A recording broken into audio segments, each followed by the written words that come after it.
Luis എൻറിക്കയുടെ കീഴിൽ Europe അടക്കി ഭരിക്കുകയാണ് PSG.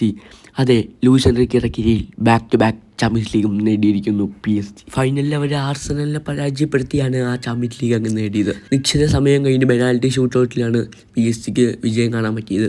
4-3 എന്നുള്ള ഒരു രീതിയിലാണ് പെനാൽറ്റി ഷൂട്ടൗട്ടിൽ PSG വിജയിച്ച് കയറിയത്. കളിയിൽ ആധിപത്യം സ്ഥാപിച്ചത് PSG ആണെങ്കിലും പക്ഷെ കൃത്യമായിട്ടുള്ള ടാറ്റിക്സ് ആർസനലിൻ്റെ ഭാഗത്തു നിന്നുണ്ടായിരുന്നു. എന്തായാലും തുടക്കം തന്നെ അവരൊരു ഗോൾ അടിച്ചായിരുന്നു ആർസനലിൽ. പക്ഷേ പിന്നീട് കിട്ടിയ പെനാൽറ്റി ഉസ്മാൻ ഡെമ്പലെ മനോഹരമായി ആർസനലിൻ്റെ പോസ്റ്റിലേക്ക് അടിച്ചു കയറ്റുകയായിരുന്നു. എന്തായാലും ആർസനലിൻ്റെ മുന്നേറ്റത്തിൽ ഇസാക്ക് ക്വാറസ്കേലിയയും ഉസ്മാൻ ഡെമ്പലെയും അടക്കമുള്ള താരങ്ങളൊക്കെ അണിനിരന്നായിരുന്നു. മറുഭാഗത്ത് ആർസനലിൻ്റെ മുന്നേറ്റം നയിച്ചുകൊണ്ട് കായ് ഹാവർട്സും ബുക്കായോ സാക്കയും ഒഡേഗാർഡും ട്രൊസാർഡും അണിനിരക്കുന്ന താരങ്ങളൊക്കെ ഉണ്ടായിരുന്നു. എന്തായാലും കളിയുടെ 5-ാം മിനിറ്റിൽ തന്നെ ആർസനൽ ഒരു മനോഹരമായ ഒരു ഗോൾ സ്കോർ ചെയ്യുകയായിരുന്നു. കായ് ഹാവർട്സാണ് ആ ഗോൾ അടിച്ചത്. എന്തായാലും ആ ഗോളിന് അധികം നേരം ആവശ്യമുണ്ടായിരുന്നില്ല.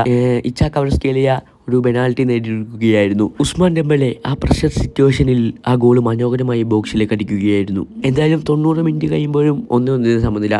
പിന്നീട് പെനാൽറ്റി ഷൂട്ടൗട്ടിൽ വിജയം കണ്ടു PSG ചാമ്പ്യന്മാരായി. വീഡിയോ ഇഷ്ടപ്പെട്ട ലൈക്ക് ചെയ്യുക, ഷെയർ ചെയ്യുക, സബ്സ്ക്രൈബ് ചെയ്യുക.